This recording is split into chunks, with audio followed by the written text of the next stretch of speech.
The sound of sirens sliced through the early morning calm, and red lights bathed the neighborhood in flashes of urgency as Meredith Evans sprinted toward the tall black gate of Orchard Pine Estates, her breath ragged, her heart hammering in her chest, not from the run, but from the thought of a woman dying just a few yards away. She could see the house clearly, Unit 117, where a 76-year-old woman named Jeanette Williams lay unconscious on the floor, her lips blue, her husband screaming for help. Meredith had done this for 12 years, faced everything from brutal crashes to gunshot wounds, and never once hesitated. But what happened that morning wasn't in any emergency manual, because as she flashed her paramedic ID at the HOA guard standing behind the pedestrian gate, the man didn't move. "You don't have clearance," he said, voice flat, his taser already aimed. "I'm EMS. She's in cardiac arrest." "Move!" she screamed, but the guard pulled the trigger without flinching, and in that exact moment, time stopped. Her body hit the ground with a sickening thud, gears spilling across the manicured grass, electricity ripping through her nerves as her limbs seized and her vision blurred. Just beyond that gate, someone's grandmother was taking her final breath, and the only person who could save her had just been neutralized like a criminal. Freeze frame. This is the moment everything went wrong. And the most disturbing part? It wasn't a one-off mistake. It was a system failure rooted in fear, power, and policies gone too far. Before she became a symbol of outrage and injustice, Meredith Evans was just a damn good paramedic, a no-nonsense woman with a wicked sense of humor, a messy ponytail, and a reputation for staying cool under fire. She'd worked the streets for over a decade, skipped family dinners to answer calls, missed holidays to hold the hands of strangers dying alone. To her, this was more than a job, it was a calling. Her partner Kyle always joked that Meredith didn't have an off switch, and that morning, as she joked with him in the ambulance bay sipping gas station coffee, she had no idea her next call would change her life. Cardiac arrest, 76-year-old female, Orchard Pine Estates. The dispatcher's voice came over the radio, and just like that, the joking stopped. Meredith's stomach dropped. Not because it was unusual, but because cardiac arrest is always a race against death. For minutes, that's all you have before the brain begins to die. They were already behind. The ambulance screamed through the suburbs, 10 minutes to the gate. She could see the house. She could smell the grass. But one man with a taser stopped it all cold. That's not a protocol issue. That's a human one. And when systems dehumanize the people trying to save lives, we all pay the price. Inside the home, Gary Williams knelt next to his wife, his hands trembling as he tried to recall a CPR class he took back in 1998. "Stay with me, Jeanette." "Please," he whispered, pressing against her chest, counting under his breath, watching her lips turn from pink to purple. Every second that ticked by was like a hammer hitting his chest. He could hear the sirens outside. They were so close. Help was coming. At least, that's what he told himself, over and over. But help never came. Not in time. And the cruel irony? The ambulance was right there, 30 feet from the door, parked with its lights flashing, engine idling. Gary didn't know that on the other side of that gate, a paramedic was writhing on the ground in agony while a man in a black vest with HOA security printed on the back stood over her. Taser still crackling, radio silent. When Kyle finally got the gate open 8 minutes later, it was already too late. Jeanette's heart had stopped. Meredith stumbled to her feet, her muscles twitching uncontrollably from the voltage, and began CPR anyway, because that's what paramedics do. They don't stop, not even when the fight is already lost. But this wasn't a natural death. This was a robbery, a life stolen by red tape, delay, and the blind enforcement of senseless rules. The moment the taser struck, Meredith said later, it wasn't the pain that shocked her. It was the realization that this man truly believed he was right. Brad Morton wasn't some wild vigilante. He was trained, hired, given authority, and taught that the rules were more important than the situation. He didn't see Meredith's uniform, her ID, or the flashing lights of the ambulance behind her. He saw a threat to his control, and he responded the way he was told to. That's what makes this story so dangerous. It wasn't about one guard gone rogue. It was about a culture, a mindset that told him procedure was more sacred than saving a life.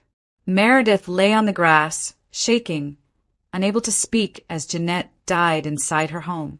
And when people say he was just doing his job, what they really mean is the job was more important than the human.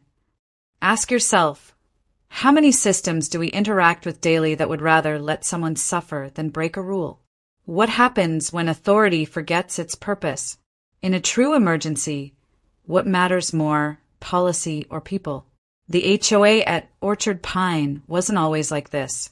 10 years ago, it was just a sleepy suburb, block parties, lemonade stands, retirees waving from porches. But after a few minor crimes, graffiti, a stolen lawn ornament, some teen pranks, the board panicked. Alan Connolly, the president, was an ex-city guy with a scar on his face and paranoia in his heart. He pushed for change, and the community followed. Security gates, armed guards, cameras on every corner. The HOA fees tripled. Dissent was silenced with phrases like community standards and protecting property values. But behind those buzzwords was fear, and fear doesn't build safety. It builds walls. The guards were told to follow protocol with zero exceptions. Brad Morton was the perfect soldier, a former mall cop who never saw combat but treated every Amazon driver like an insurgent. His taser was his badge. His ego was the rule book. And when real danger came, not from an intruder but from an action, he wasn't ready to adapt. He froze. He followed orders. And someone died. When the porch camera footage hit the internet, it spread like wildfire. The image of Meredith, hands raised, badge out, pleading through the gate. The sound of the taser. The silence that followed. Comments flooded in. This can't be real. Shut that HOA down. This is murder. News stations ran the footage on loop. National headlines screamed, "Paramedic tasered, patient dies behind HOA gate." The narrative was clear. This wasn't a mistake.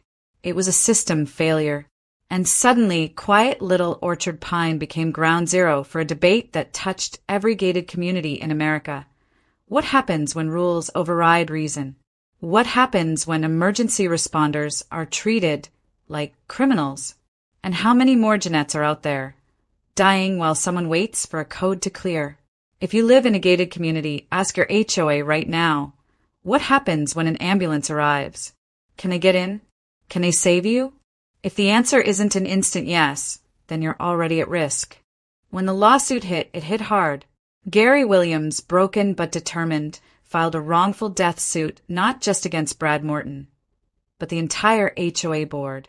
His lawyer, Rebecca Stokes, was a pit bull in heels, known for taking down corporate giants and walking out with justice in her back pocket. "We're not suing for money," she said at the press conference. "We're suing for change."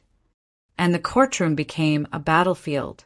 On one side, a grieving husband and a wounded medic. On the other, a board full of retirees hiding behind policies and PR statements. Rebecca made it clear, this wasn't about one tragic decision. It was about a culture that prioritized power over people. She held up a blown-up still of the porch cam video and said to the jury, "Look at that paramedic. She's not a threat. She's a lifeline." And they stopped her cold. The jury didn't need convincing. They saw the truth. You can build walls, hire guards, write rules. But if you forget humanity, you're not protecting a community. You're suffocating it. As the verdict came down, $4 million in damages and a declaration of guilt, shockwaves tore through Orchard Pine Estates. The board members sat stone-faced, stunned by the weight of their own system collapsing. Residents who once shrugged at the rules now looked at their gates like prison bars. Families who paid for peace were suddenly asking, what did we actually buy? The guards were fired, the scanners removed, emergency protocols rewritten. But the damage was done. Meredith returned to work with a limp and nerve damage, but her fire was brighter than ever. "I'll never hesitate again," she told Kyle, "even if I have to break the gate down myself." And Gary? He wasn't just a grieving widower anymore. He was a man on a mission. He launched a scholarship for future paramedics, named it after Jeanette, and spoke at every community meeting that would have him. "This shouldn't have happened," he'd say, holding up a photo of his wife. "But if it makes one board rethink its rules, maybe it wasn't for nothing." If you live in a gated community, here's what you do tonight. Go to your HOA's website, pull up the emergency protocols, and ask one question. If an ambulance shows up without a code, what happens? If the answer is anything but they get in immediately, you pick up the phone, write a letter, show up at the next meeting, and demand change. No one should have to wonder if bureaucracy will kill their loved one. No paramedic should fear a taser more than a heart attack. This is your home, your rules, and your responsibility. Don't wait for tragedy to force reform. Be the one who speaks up before someone else's Jeanette becomes a headline. Because if fear built the walls, then empathy can tear them down. Build a community that sees people, not protocols. And as the dust settles in Orchard Pine, we see something beautiful growing in the wreckage. Neighbors who stopped talking over fences now share coffee. Retirees who once clutched rule books now lead neighborhood watches with common sense. The gates are still there, but the fear behind them is fading. Meredith still drives the same ambulance, but now every time she passes a security guard, they salute. And Gary, standing by the scholarship fund's donation plaque, whispers to his wife's memory, "We did it, Jeanette."